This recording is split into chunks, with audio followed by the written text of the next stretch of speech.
জুলাই আন্দোলনে একেবারে অন্ধ হয়ে গেছেন অন্তত 23 জন। এক চোখ হারানোর সংখ্যাও প্রায় অর্ধশত। বিভিন্ন ক্ষত বেয়ে বয়ে বেড়াচ্ছেন অন্তত 1000 মানুষ। গত 5 মাসের চিকিৎসায় তেমন উন্নতি না হওয়ায় অনেকেই ভুগছেন মানসিক অবসাদে।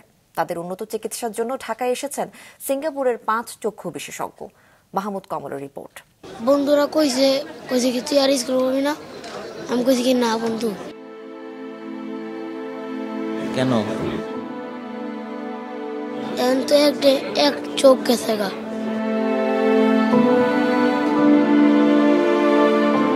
তৃতীয় শ্রেণীতে পড়তো সাকিব হাসান। গেল বছর 19শে জুলাই কোটা আন্দোলনের সময় রাজধানীর ইসিবি চত্বরে চোখে লাগে গুলি। এখন আর ভালোভাবে দেখতে পায় না সাকিব। বন্ধ হয়ে গেছে স্কুলে যাওয়া। মাত্র 12 বছর বয়সেই থমকে গেছে জীবন। পাশে থেকে মা কেবলই দিচ্ছেন সাহস। প্রথম অপারেশন জন্য হইলো আমার ছেলে একটু দেখতে পায়, মানে খোলা। দ্বিতীয় অপারেশনের পর আমার ছেলে আর দেখতেই পারে না। এখন দেখি কি বলে ওনারা, সাহস তো দিতেছে, আর মা হয়তো সাহস তো রাখতেই হবে। সাকিবের মতো অনেকেই আজ এক বুক আশা নিয়ে যান রাজধানীর জাতীয় চক্ষু বিজ্ঞান ও ইনস্টিটিউট হাসপাতালে সিঙ্গাপুর থেকে আসা 5 চক্ষু বিশেষজ্ঞ চিকিৎসককে দেখাতে। আহত যারা এসেছেন তাদের কেউ 2 চোখেরই দৃষ্টি হারিয়েছেন, কেউ 1 চোখের। কারো দিন দিন হচ্ছে অবনতি। পরীক্ষা নিরীক্ষার পর সিঙ্গাপুরের চিকিৎসকরা দিচ্ছেন পরবর্তী পরামর্শ। হাজারের উপরে রোগী আমাদের হাসপাতালে আসেন। এর মধ্যে আমরা 876 জনকে হাসপাতালে ভর্তি করেছি। প্রাথমিকভাবে 550-র উপরে রোগীর প্রাইমারি রিপেয়ার হয়েছিল এবং পরবর্তীতে 350-র মতো রোগীর রেটিনা অপারেশন হয়েছে। রিকভারি আসলে হচ্ছে যে চিকিৎসা বিজ্ঞানেরও তো একটা সীমাবদ্ধতা থাকে।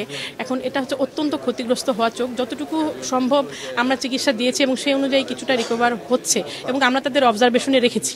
জুলাই গণ অভ্যুত্থানে অর্ধেক বা একেবারে দৃষ্টি হারানোর সংখ্যা 70-এর বেশি। ক্ষত বয়ে বেড়াচ্ছেন অন্তত 1000। দীর্ঘদিনের চিকিৎসায় খুব একটা উন্নতি না হওয়ায় রয়েছে হতাশা আর মানসিক ট্রমা। তারা বাম চোখটাই দেখতেছে যে পাথর লাগাই দিব, কিন্তু আমার এই চোখটা তো আমি কম দেখতেছি। আগে যা দেখতাম এখনো কম দেখি, কিন্তু এই চোখে তাকে কোনো গ্যারাজই নাই। বাম চোখে এখনো একটা গুলি রয়ে গেছে। হতাশা এই কারণে যে 5-6 মাস হয়ে গেল এখনো আমি চিকিৎসার কোনো উন্নতি পাই নাই। বিদেশি ডাক্তার বলছে আপনার চোখের সমস্যা আছে, বুলেট বাইর করা হয় নাই, বুলের জন্য সমস্যা হবে।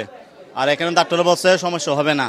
কেন মিথ্যা কথা কেন বলছে? তার যে লসটুকু হয়েছে আর যাতে কোনো লস না হয়, ফার্দার অতটুকুই সীমাবদ্ধ থাকুক, বা তাকে যদি ওভারকাম করানো যায়, রিগেইন করা যায়, তার দৃষ্টিশক্তি ফেরানো যায় যদি কারো, তো সেই ক্ষেত্রে যতটুকু করা যায় আমরা সেই চেষ্টাটাই করছি।